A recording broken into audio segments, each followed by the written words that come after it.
Bienvenue à tous. L'histoire que je vais vous raconter tout à l'heure, les amis, oppose Cédric Doumbé, Fernand Lopez et Francis Ngannou et Charlotte Dipanda en sont aussi concernés. Déjà, avant de vous décortiquer cette histoire, je vais tout d'abord m'excuser de mon absence depuis quelques semaines, cause des choses de la vie vraiment difficiles à expliquer.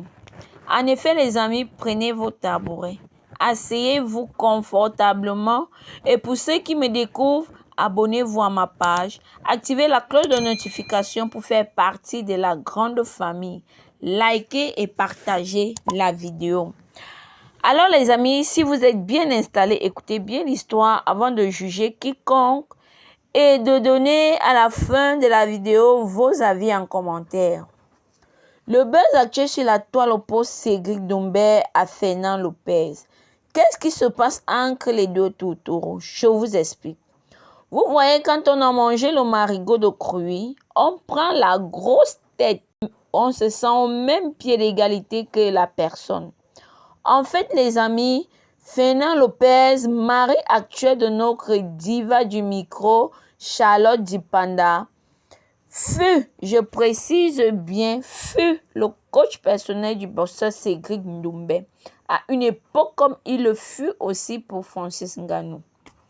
Mais pendant que Lopez coachait Cédric, lui à son tour faisait d'autres formes de coaching à l'ex-épouse de Lopez. Lopez, l'ayant donc découvert, a eu très mal et a certainement dû corriger son épouse, comme le dit si bien l'ardage qui aime bien châtie bien. Mais alors, pendant que son ex-épouse, elle partait une fois de plus se consoler dans les bras de l'élève de son mari, le boxeur Cédric Doumbé. Comme vous l'entendez, c'est de là que part la séparation sportive des deux tourtereaux. Nous les femmes, toujours à cause de multiples problèmes entre les hommes avec grand H et à cause de notre infidélité, le monde va mal. Voilà donc arrive le moment où Jordan, le nouvel élève de Fernand Lopez, doit combattre contre Cédric Doumbé. Après avoir pris un KO face à Cédric Doumbé, celui-ci déclare carrément pour célébrer sa victoire. Écoutons-le. Hey, je vous avais dit quoi?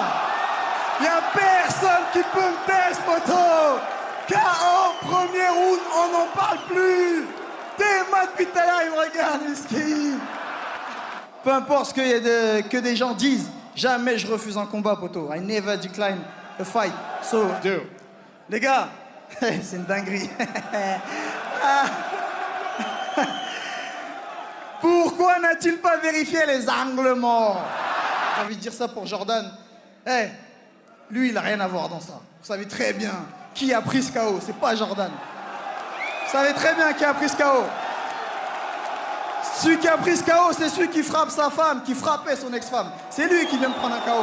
Pourquoi cette sortie? Parce que, bon, déjà, l'émotion faisait que j'en avais marre de, entre guillemets, de le protéger sans le protéger, parce que je ne le protège pas parce que je veux, mais c'était plus la victime que je voulais protéger pour pas qu'elle soit exposée aussi. Et puis je me suis dit non, c'est le bon moment pour enfin que les gens comprennent pourquoi je suis parti de cette salle, pourquoi je n'aime pas cette personne. Je fais un spot de sensibilisation qui lutte contre les violences faites aux femmes et je suis un fervent défenseur des gens, des femmes, on va dire. Et je pense qu'on est tous enlever le nom de notre Charlotte Dipanda dans vos bouches. C'est quelque chose qui est vraiment insensé et je tenais vraiment à ce que les gens sachent quel était mon deuxième combat. C'était vraiment ça. Et finalement, mon premier combat, parce que comme je l'ai dit, moi, c'est pas Jordan que je combat. J'ai dit, il faut changer la fille.